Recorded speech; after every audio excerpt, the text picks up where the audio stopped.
Արդեն երրորդ տարին է Գեղարքունիքի մարզպետ Կարեն Սարգսյանի նախաձեռնությամբ ու կրթության, գիտության, մշակույթի և սպորտի նախարարության աջակցությամբ մարզում անցկացվում է թատերական երկամսյակ մշակութային միջոցառումը։ Այն մարզի թատերասերներին հնարավորություն է տալիս դիտելու մայրաքաղաքային ու մարզային թատրոնների ներկայացումները տեղում։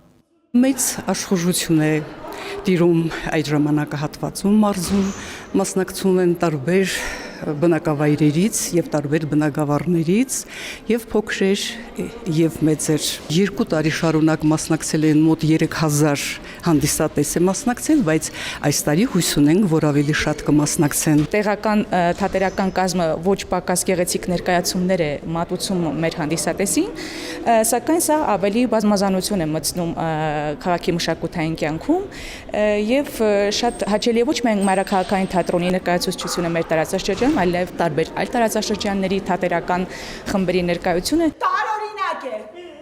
Նրա պայուսակում միայն մի քանի 100 եվրո եւ մեկ բանկային քարտ։ Թատերական երկամսյակի շրջանակում եւ արդեն երկրորդ անգամ Գավառի պետական դրամատիկական թատրոնի բեմում սունդուկյանցիներն են ներկայացնում են իտալական կատակերգություն։ Գողերի որջը բեմադրված իտալացի թատերագիր Ալդո Նիկոլայիի գլխավոր փորձ պիեսի հիման վրա։ Օրը ցերեկով քաղաքի կենտրոնում անցորդների աչքի առաջ մարդ են առևանգել։ Հանդիսատեսը տեսնում է նաև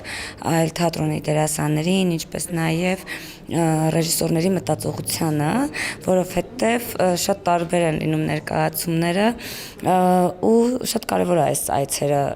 մարզեր։ Ես օրինակ շատ կուզեմ նույնիսկ մարզերով համագործակցեն իրար հետ, մարզից մարզ, այսպես գնալ գալ լինի։ Թեկուզ կլինի մշակույթի տուն, կլինի դպրոցի բեմ, թե կլինի մեծ բեմ, անպայման սիրով կուզենամ խաղանք եւ բոլորը ներկա լինեն մարզերում ապրող ժողովուրդը։ Անցած տարի Կոկարաչյա ներկայացումով եկանք, ես էլի խաղում եմ, այս տարի էլ Գողերի որջով եւ շատ տպավորված եմ, ինձ բեմը շատ դուր է եկել, շատ լավ ակուստիկա ունի, ինձ ոնց որ տանը զգամ։